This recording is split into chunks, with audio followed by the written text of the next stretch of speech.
क्या भैया इतना गौर से क्या देख रहे हैं? बढ़िया वाला का लिखा, बेटी बचाओ बेटी पढ़ाओ। अब बेटा तो गमाओ बूंदिया खाओ। और सुनिए, बेटी है तो कल है, अब बेटा है तो मेरा ही। अरे बेटा के लिए भी कुछ लिखो, थोड़ा बेटा तो कल है, परसों है, तरसों है। बाप तो इसी नालायक समझता है। सारा दिन में निकलते घर से तो 2 गाली खाते, रात को लेट से घूमते तो 2 गाली खाते। बेटा करे तो करे का, बेटा के लिए भी कुछ लिखना चाहिए ना।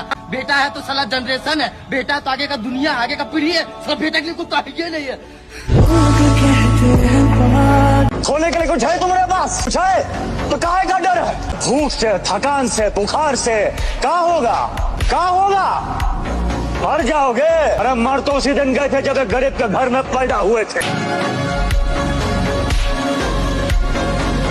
अगर लड़का 20 साल का हो जाए और पेरेंट्स से पैसे मांगे तो शर्म आती है उसे। तो 34 साल के हो गए फिर भी शर्म नहीं आती। मैं बात कर रही हूँ ना, इससे बीच में मत बोलिए आप। जानते हो 19 साल से वो तुम्हें क्यों झेल रहे हैं? आना चाहोगे? हाँ,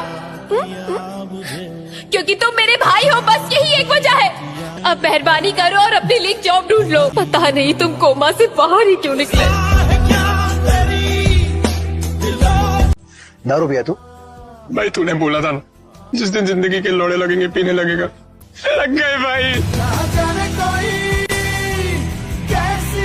घर में भी ताने मिलते हैं और बाहर भी ताने मिलते हैं। मैं बिल्कुल बिखर जाता है, हकीकत है। तो फर्ज किया कि मेरे वजूद को तू समेट ले, मैं बिखर रहा हूँ जरा जरा। मेरे वजूद को तू समेट ले, मैं बिखर रहा हूँ जरा जरा। मेरी आंसुओं को तू पोंछ ले, मैं सिसक रहा हूँ जरा जरा। क्या बात है। आज दिल को मेरे करार दे, आज दिल पे मेरे हाथ रख। मेरी सांस तो है चल रही मगर मैं मर रहा हूँ जरा जरा। दुख बांटने से दुख कम होता है। क्या बोला तुमने? दुख बांटने से दुख कम होता है? दुख बांटने से सिर्फ मजाक बनता है, मजाक।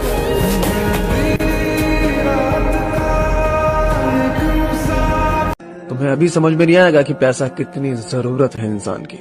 तुम्हें तब समझ में आएगा जब तुम एक रेलवे स्टेशन पे खड़े हो, आपकी बीवी के हाथ में एक बच्चा और एक बैग है, आपके पास 2 बच्चे और 2 बैग है, और तुम दोनों लग रहे हो जनरल डिब्बे या स्लीपर डिब्बे की भीड़ में चढ़ने के लिए। उस भीड़ में तुम्हारी पत्नी का कहीं हाथ लगे या लोगों का तुम्हारी पत्नी पे कहीं हाथ लगे, तुम्हारा फोकस वहाँ पे सिर्फ सीट लेना होगा, पत्नी का ध्यान रखना। और तुम वही इंसान हो जो 18, 19, 20 साल की उम्र में आपकी महबूबा को कोई देख भी ले तो उसकी आंखें निकालने पे आ जाते थे, और आज उसी महबूबा पे कोई हाथ रख रहा है। बेटा ध्यान रखना, बाप की कमाई पे तो तुम 2 क्या 4 क्या 50 गर्लफ्रेंड बना सकते हो, बीबी खुद की कमाई पे रुकती है। ये जो नाम है ना लड़की, बहुत सुंदर प्राणी है, लेकिन कब? जब सही समय पे आए। गलत समय पे लड़की का तुम्हारी जिंदगी में आना एक यमराज का काम करता है।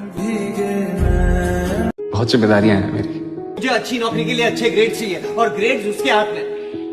तेरे जैसा रईस बाप नहीं है मेरा जिसके खर्चे पे पूरी जिंदगी निकाल लूंगा। पहले कुछ बन जाओ, माँ को यहाँ बुला लो, जिम्मेदारियां निभा लो, फिर जीऊंगा एक दिन अपने लिए। सब कुछ जो इंसान चाहता है मिलता कहाँ है यार? तुम खुद चूज करो ना अपनी रेस, फिर देख लेना फर्स्ट नहीं आया तो। मेरी लाइफ जो भी होगी मुझे पता होगा कि मेरी वजह से ऐसी है, तो I'll be happy। अरे फ्यूचर से इतना डरेगा तो क्या खाक जिएगा? कभी कभी हम मुश्किल रास्ता सिर्फ इसलिए चुनते हैं क्योंकि हमें लगता है इंपॉर्टेंट चीजें पाने के लिए हमें मुश्किल रास्ता अपनाना चाहिए। अपने आप को पनिश करना बहुत जरूरी समझते हैं, पर हाय आसान रास्ता क्यों नहीं चुन सकते? क्या बुराई है उसमें? मैं मेरे माँ बाप की आंखों में देखता हूँ ना, तो मुझे ऐसा फील होता है कि यार वो लोग मुझसे बेहतर बेटा डिजर्व करते हैं यार, क्योंकि मैं उनकी खुशी के लिए मुझे नहीं लगता कि मैं वो सब चीजें कर पा रहा हूँ जो उनको खुश रखे यार।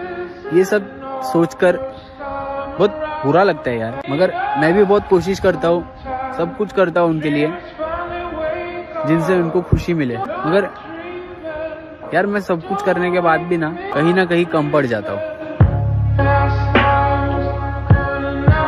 एक झापड़ देंगे तो 3 दिन तक नाचोगे तुम। अरे यार इतना काय भड़क रही हो, एक गरम मसाला ही तो नहीं लाया। तुम्हारे चप्पल भी ठीक नहीं करवाया है।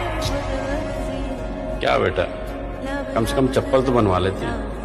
10 दिन से नंगे पाँव घूम रहे हैं, बाथरूम भी बिना चप्पल के जाना पड़ता। ये क्यों बनवाएंगे हैं? चप्पल टांग के जाने में बेइज्जती जाओगे इनकी? हाँ होती है बेइज्जती, काहे कि आप लोगों ने ऐसा कुछ नहीं किया जिससे बाहर हमें इज्जत मिले, इसलिए हमें कुछ ना कुछ करना पड़ता है इज्जत कमाने के लिए। वही कमाने गए थे मम्मी।